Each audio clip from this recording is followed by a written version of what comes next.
Posgrados Universidad Mayor, especialízate, sé único. Presenta Entrevistas BioBio. ¿Cómo están? Bienvenidos a esta entrevista en BioBio Televisión. Hace algunas semanas conocimos de lo que le ocurrió al entonces candidato presidencial de la UDI, Pablo Longueira. Un cuadro depresivo de un político de fuste, un político que ha enfrentado diferentes presiones a lo largo de su trayectoria. Muchos se vieron sorprendidos, pero da cuenta de que este tipo de enfermedad moderna hoy pareciera estar presente cada vez más.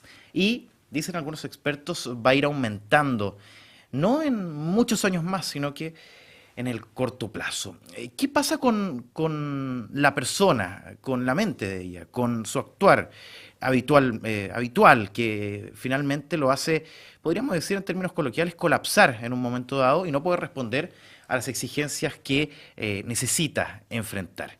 Es lo que vamos a conversar, o parte de ello, con nuestro invitado. Él es Mario Saiz, psiquiatra uruguayo, es doctor en medicina, profesor de filosofía con un posgrado en especialización en psicología analítica, también tiene un máster en psicoterapia y de alguna otra forma nos va a ayudar a entender qué es lo que ocurre en la mente de una persona, que aquí lo citamos en alguien concreto, pero que evidentemente, Mario, puede ser cualquier persona. ¿Cómo está? Bienvenido a BioBio Bueno, Televisión. muchas gracias por esta invitación y bueno, conversaremos entonces por este tema tan apasionante que es la depresión, que en realidad la OMS, la Organización Mundial de la Salud, proyecta que para el año 2020 será la segunda causa en el mundo de enfermedad y en el 30 la primera. Es decir, que se va a anteponer a las enfermedades cardíacas. Mario, ¿por qué la depresión avanza tan rápido? ¿Qué es lo que afecta a la persona? ¿En qué elementos finalmente se ve complicado para poder responder al día a día, al rol que le toca a la sociedad? Claro, lo que pasa es que, bueno, deberíamos aclarar que la depresión es un nombre genérico, es una categoría que incluye muchas formas distintas de depresión, muchas causas distintas de depresión, pero tiene algunos denominadores comunes, como por ejemplo el humor triste, ¿Ya? ¿verdad? La pérdida de energía y sobre todo la pérdida para disfrutar del placer y del bienestar, ¿verdad? Y eso está muy relacionado con la vida cotidiana actual, que es una vida de mucha exigencia, de mucho estrés. Y bueno, y hay muchos trabajos de investigaciones que muestran que el estrés crónico es una de las causas que lleva a la depresión, ¿verdad? Ese estrés crónico, ¿por qué se da? ¿Por mayores exigencias? ¿Porque la persona se exige más en este rol que le toca responder? En parte sí. Digamos que hay dos tiempos, el tiempo psíquico ¿Ya? y el tiempo cronológico. En el tiempo cronológico estamos exigidos de una serie de tareas y de productos y de rendimientos que no siempre se acompañan con el tiempo psíquico. Pero a veces es más que eso, y es que, digamos, en última instancia, uno podría decir, la depresión es un detener todos los procesos, ¿verdad? La depresión es un trastorno sistémico, porque la atención está disminuida, la concentración está disminuida, la libido está disminuida, la energía está disminuida, el interés está disminuido, entonces la persona está como paralizada. Y es como, perdón, y es como Sí. la respuesta del organismo ante algo que precisa ser cambiado. Esta forma que estamos viviendo no está buena, entonces nos deprimimos y solo cuando cambiemos esta forma de vivir volvemos a reconectarnos con nosotros mismos, con nuestras emociones, con nuestras actividades, pero con otro sentido. Y ese es el giro, Con otro sentido, con eso es otro sentido. fundamental. Claro, esa es la clave. Si no se cambia ese sentido, Mario, es imposible volver, comillas, a la normalidad. O sería una normalidad provisoria hasta el próximo episodio depresivo. Toda depresión es un pedido de transformación de la persona, porque la forma en que está viviendo no está siendo la que precisa para ella. Puede ser que sea la que precisan los otros, pero no ella. Y entonces eso genera que si no encontramos ese camino de una nueva actitud, un nuevo sentido de vida, la depresión continuará. O sea, hasta que no se haga ese cambio de chip, podríamos decir, no se va a solucionar el problema. Hay que recordar, Mario, está usted aquí en nuestro país a propósito de una serie de conversaciones para conversar sobre la naturaleza de la mente en un ciclo denominado Pensamiento Propio. Esta es una invitación de BHP Billington y la idea, me imagino yo, de concentrar esta forma de analizar la mente tiene que ver con que hoy pareciese ser más evidente que los estudios históricos, en este caso de la escuela de Jung, hoy día se hacen más patentes. ¿Usted lo ve así? ¿Ve que hoy día estos estudios de mucho, mucho tiempo hoy día tienen traducciones claras y mucho más evidentes? Bueno, lo que pasa es que, digamos, hay como diferentes niveles, ¿no? Así como hemos progresado mucho en el nivel biológico y molecular, que es uno de los aspectos, por ejemplo, de la depresión, hay aspectos que tienen que ver también con la psicología, ¿verdad? Y esos aspectos de la psicología, a su vez, tienen que ver con otra dimensión que es más existencial, más global, que tiene una mirada más integrada del ser humano. Y ese es, a mi modo de ver, uno de los aportes fundamentales de la psicología de Jung, porque tiene la apertura como para integrar lo actual sin por eso perder esa dirección, que es el proceso de desarrollo individual. Y ese proceso de desarrollo individual, ¿verdad?, tiende a que el ser humano sea o logre su completitud. Y esa es como toda la historia de su vida. Entonces, que distintos conocimientos científicos actuales puedan ser integrados dentro de esta mirada hace que esto siga teniendo vigencia, ¿verdad? Porque se articula el conocimiento científico de la biología, de la psicología y también de todo lo que tiene que ver con el mundo de lo simbólico, que es como otro de los aportes de la visión junguiana. Es decir, ¿qué quiere decir el mundo de lo simbólico? Que los humanos nos diferenciamos de los otros seres porque somos capaces de darle significado a las cosas. Y un árbol puede significar para alguien más que una cosa, puede ser un símbolo de vida. Para otro puede ser el símbolo de la filosofía, para otro puede ser el símbolo, digamos, de un mito. O simplemente una sombra en un día de verano. Exacto. Y esa es la riqueza que tenemos los humanos y que no tienen los animales, por ejemplo, los primates. Cuando uno empieza a revisar y ve un poco de esta psicología, se da cuenta que hay, podríamos decir, hay dos parámetros importantes que tienen que ver con la sociedad actual. El rol de persona, cómo lo ven a uno en la sociedad, versus el yo, el cómo cada uno es por dentro, dando cuenta de lo que usted planteaba, la significación que uno le da a las cosas. Es muy distinto siempre el que la persona que uno observa tenga relación con el yo que es, en esencia, fundamental, también tomando en cuenta lo simbólico, que es lo que hablamos recientemente. Bueno, lo que pasa es que acá, digamos, habría como dos definiciones de persona. Cuando hablamos de la persona en un sentido genérico como un individuo y cuando hablamos de la persona como un aspecto de la personalidad. O sea, la persona como un aspecto de la personalidad son los roles que cumplimos en la sociedad, ¿verdad? Alguien puede cumplir el rol de presidente, alguien puede cumplir el rol de médico, alguien puede cumplir el rol de esposo, pero, digamos, el yo no debería identificarse con el rol, sino diferenciarse del rol, porque somos más que el rol que cumplimos. Ese es el sentido de persona, ¿verdad? Después hay un sentido más profundo que tiene que ver con que hay un yo, ¿verdad?, que es el con el cual nos movemos y nos relacionamos, y hay un yo más profundo que en el caso de esta mirada junguiana es el sí mismo o el self, ¿verdad?, que es a donde a donde nos dirigimos en nuestro conocimiento interno de lo que realmente somos. ¿Cierto? Se plantea también el concepto de las sombras Ujú. en estas Claro, cosas. ¿Se nos y puede explicar bien en detalle? Porque es algo que aparece como un nuevo concepto propio de esta escuela, ¿no? claro. Claro, el concepto de sombra aparece como todo aquello que en principio el yo, que se relaciona a través de la persona y cumple los roles, no acepta.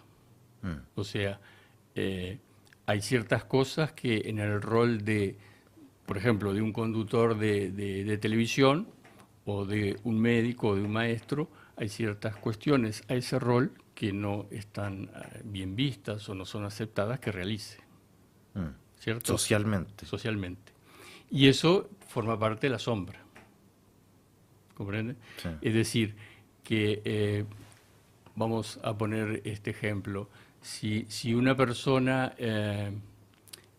cumple el rol de ayudar a los otros, en su sombra hay un lado que no quiere ayudar a los otros. ¿Sí? Mm. Y él tiene que lidiar entre esas dos situaciones. Cuando usted me lo explica, y a propósito de ayudar a los otros, uno podría ir a casos actuales en la iglesia. Uno observa sacerdotes que han tenido, creo yo, un actuar que es más terrenal que lo eclesiástico quizá que le exigiera la iglesia. ¿Hay ahí también una suerte de sombra en finalmente lo que realizaron? Me refiero a casos de abuso o casos de comportamiento inadecuado. Claro, digamos, en toda conducta humana hay sombra. Digamos, nosotros de alguna manera queremos hacer el bien, pero también hacemos el mal, ¿cierto? El lado oscuro o el lado sombrío es cuando hacemos el mal, ¿cierto? Pero la sombra no solo se reduce a lo que es malo o que no es aceptado por la sociedad o que es rechazado, sino que la sombra también incluye aspectos creativos no desarrollados, que todavía están inconscientes o que están potenciales. Y eso muchas veces ocurre en la segunda mitad de la vida cuando alguien que, por ejemplo, se dedicó toda la vida a trabajar como eh, en una empresa y de repente entiende que en ese momento quiere dedicarse a pintar y que esa es su vocación. Y nosotros, por ejemplo, tenemos un pintor que se llama Figari, que durante mucho tiempo fue abogado.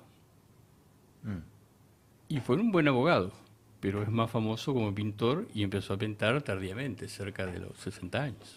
Mario siempre tiene que ver porque en definitiva es la externalización de este inconsciente. Ujú. Siempre tiene que ver con la parte artística, esa No, no, dualidad puede tener que ver con la parte científica también. también. Y puede tener que ver con la realización personal como pareja, como padre o como madre. No, no, claro. Ya.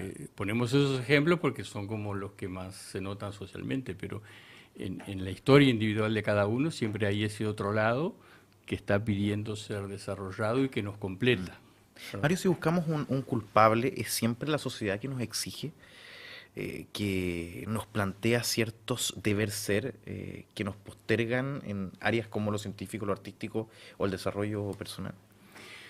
Lo que pasa es que, digamos, hay un viejo paradigma que pone las cosas entre los individuos y lo social, pero hoy sabemos que son inseparables. Entonces, es lo social y es lo individual, ¿verdad? No es uno solo, Ya. Uno no puede culpar a alguien, no. si se La quiere. culpa es la interacción de estos, ¿verdad? Quiero citar el concepto de estas conversaciones que están invitadas por BHP Billington. Es hablar sobre la naturaleza de la mente. ¿Puedes definirme la naturaleza de la mente? ¿Hay alguna concepción única o hay otras acepciones de lo mismo?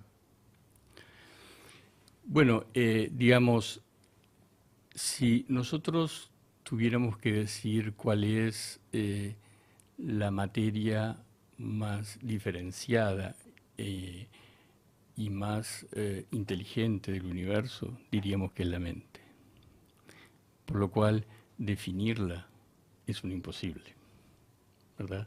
Porque es mayor que lo que nosotros podríamos poner en conceptos. Podemos tener perspectivas sobre la mente. Y entonces habrá alguien que tiene una perspectiva biológica, habría alguien que tendrá una perspectiva más psicológica, otro una perspectiva más espiritual sobre la mente, ¿verdad? O sea que definir la mente es recortar o reducir lo que es la mente, porque nuestro conocimiento de la mente recién comienza. Y además sería a partir de la mente que uno la define. Exactamente. Habría conflicto de intereses, ya que está Exacto. de moda ese concepto. Eso es. Mario, al momento de ver síntomas de esta realidad que estamos viendo, uno empieza también a hablar de por qué uno tiene vicios, por qué hay, o las personas en su rol social, tiene ansiedades o tiene una forma de enfrentar las cosas y en paralelo hay un algo que siempre lo acompaña. ¿Esas ansiedades se pueden manejar con la mente? Las ansiedades de alguna manera expresan un cierto sentido que normalmente o habitualmente no nos damos cuenta cuál es, ¿verdad? Pero la ansiedad resulta o está muy vinculada a miedos y temores, ¿cierto? Es decir, miedos que pueden tener que ver con la inseguridad, con el ser rechazado o el no ser querido, el no ser aceptado o el no lograr los éxitos que pensamos que los otros quieren de nosotros y que los hacemos como si fueran nuestros, y entonces al no lograrnos se nos genera la ansiedad por lograrlos. Entonces, digamos, las causas de la ansiedad son muchas. El problema es el siguiente: la ansiedad es normal. Si alguien no tiene ansiedad, tendríamos que tocarlo para ver su temperatura, Es ¿cierto? una mezcla entonces. Pero hay una ansiedad que es normal y Ya. otra que es patológica, ¿verdad? ¿Y cuál es la diferencia? ¿O cómo se refleja esa diferencia? La diferencia se refleja en que cuando es patológica, la ansiedad nos tiene a nosotros. No la podemos controlar. Eso.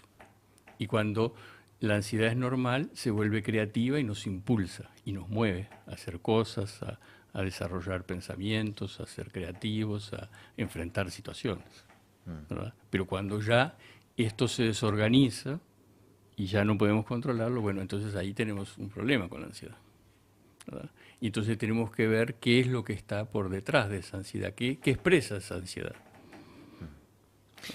Mario, ¿sabéis cuando se analiza, se revisa el día a día, el cómo nos levantamos en la mañana y vamos a desarrollar la actividad que sea?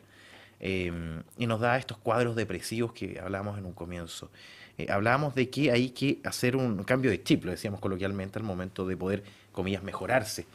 ¿Hay alguna posibilidad de que esa persona lo haga solo, lo pueda mejorar haciendo consciente lo que es lo que le está molestando, lo que le está complicando, o es necesario siempre un apoyo mayor? Se lo pregunto a propósito de la forma neuronal, si se quiere, que se ha visto la mejoría de esta enfermedad, y no algo más integral, que entiendo es la corriente que usted defiende.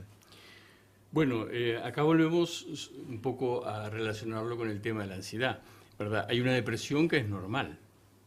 Si nosotros perdemos a alguien que queremos mucho o algo que es muy valioso, nos deprimimos. Y luego, naturalmente, salimos de la depresión.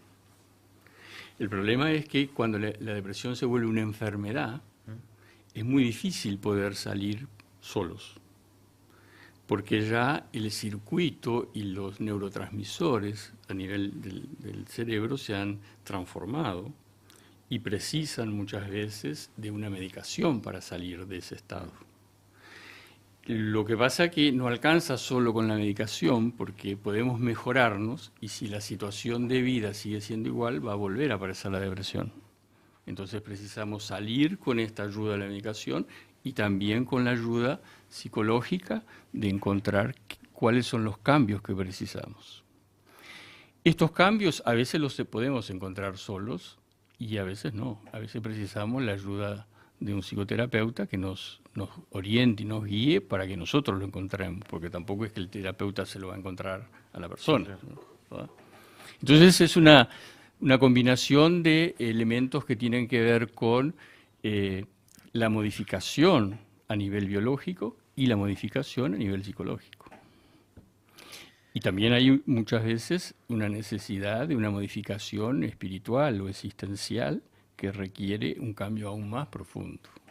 Y ese cambio profundo tiene que ver con el poder dejar que el inconsciente creativo fluya, quizá.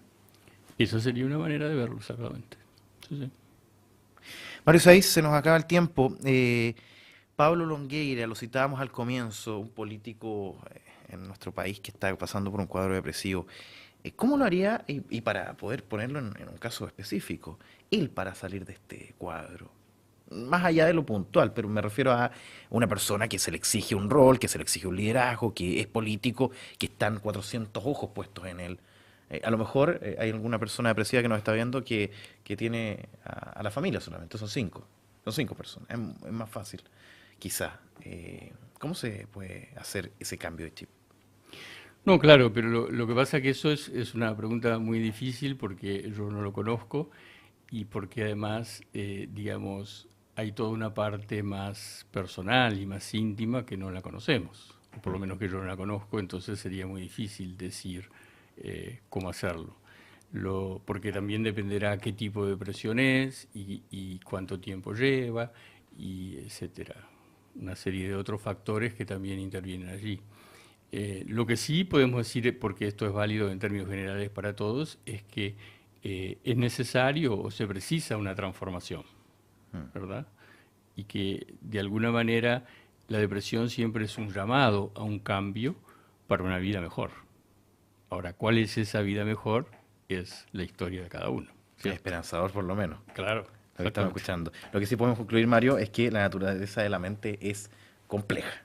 altamente compleja, Altamente. la más compleja del universo. Muchísimas gracias por estar con nosotros. Usted va a ser parte de esta conversación con Cristian Barken, presentado por BHP Billington en este ciclo de la naturaleza de la mente, un ciclo denominado pensamiento propio. Así que muchísimas gracias por estar aquí. Éxito en la otra instancia y bueno, ojalá que estos conceptos de la mente, el conocerla, creo yo, al masificarlo, al que mucha gente pueda saber más, quizá puede hacer lo propio, puede entender que lo que le pasa no es algo excepcional y que hay forma de salir adelante, ¿no? Claro. No, yo te agradezco también esta invitación y me parece muy buena esta idea que tú has planteado, justamente de poder acercarnos a la gente en temas que son tan presentes y tan actuales como lo que tiene que ver con la ansiedad, la depresión, y también como eso significa una salida para las personas y no siempre el quedarse, digamos, anclado en esa enfermedad. Porque hoy día, digamos, con diferencias siempre es posible salir, pero eso supone querer salir. Muchas gracias, Mario. Igual a ti, que pase bien. Mario Saiz con nosotros en esta entrevista aquí en BioBio Televisión. Usted puede comentar, como siempre, en nuestras redes sociales, en @BioBio y Radio BioBio en Facebook. Que esté muy bien, muchísimas gracias. Posgrados Universidad Mayor, Qué especialízate, interesante. sé único. Presentó Entrevistas BioBio. ¿Qué es lo que ocurre en la mente de una persona, que aquí lo citamos en alguien concreto, pero que evidentemente, Mario, puede ser cualquier persona? ¿Cómo está? Bienvenido a BioBio Televisión. Bueno, muchas gracias por esta invitación y bueno, conversaremos entonces por este tema tan apasionante que es la depresión, que en realidad la OMS, la Organización Mundial de la Salud, proyecta que para el año 2020 será la segunda causa en el mundo de enfermedad y en el 30 la primera. Es decir, que se va a anteponer a las enfermedades cardíacas. Mario, ¿por qué la depresión avanza tan rápido? ¿Qué es lo que va a ir aumentando? No en muchos años más, sino que en el corto plazo. ¿Qué pasa con la persona, con la mente de ella, con su actuar habitual, que finalmente lo hace, podríamos decir en términos coloquiales, colapsar en un momento dado y no poder responder a las exigencias que necesita enfrentar? Es lo que vamos a conversar, o parte de ello, con nuestro invitado. Él es Mario Saiz, psiquiatra uruguayo, es doctor en medicina, profesor de filosofía con un posgrado en especialización en psicología analítica, también tiene un máster en psicoterapia y de alguna otra forma nos va a ayudar a entender. Y eso está muy relacionado con la vida cotidiana actual, que es una vida de mucha exigencia, de mucho estrés. Y bueno, y hay muchos trabajos de investigaciones que muestran que el estrés crónico es una de las causas que lleva a la depresión. Ese estrés crónico, ¿por qué se da? ¿Por mayores exigencias? ¿Porque la persona se exige más en este rol que le toca responder? En parte sí. Digamos que hay dos tiempos, el tiempo psíquico y el tiempo cronológico. En el tiempo cronológico estamos exigidos de una serie de tareas y de... Posgrados Universidad Mayor, especialízate, sé único. Presenta Entrevistas BioBio. ¿Cómo están? Bienvenidos a esta entrevista en BioBio Televisión. Hace algunas semanas conocimos de lo que le ocurrió al entonces candidato presidencial de la UDI, Pablo Longueira. Un cuadro depresivo de un político de fuste, un político que ha enfrentado diferentes presiones a lo largo de su trayectoria. Muchos se vieron sorprendidos, pero da cuenta de que este tipo de enfermedad moderna hoy pareciera estar presente cada vez más. Y dicen algunos expertos que afecta a la persona, en qué elementos finalmente se ve complicado para poder responder al día a día, al rol que le toca a la sociedad. Claro, lo que pasa es que, bueno, deberíamos aclarar que la depresión es un nombre genérico, es una categoría que incluye muchas formas distintas de depresión, muchas causas distintas de depresión, pero tiene algunos denominadores comunes, como por ejemplo el humor triste, ¿verdad? La pérdida de energía y sobre todo la pérdida para disfrutar del placer y del bienestar, ¿verdad? Y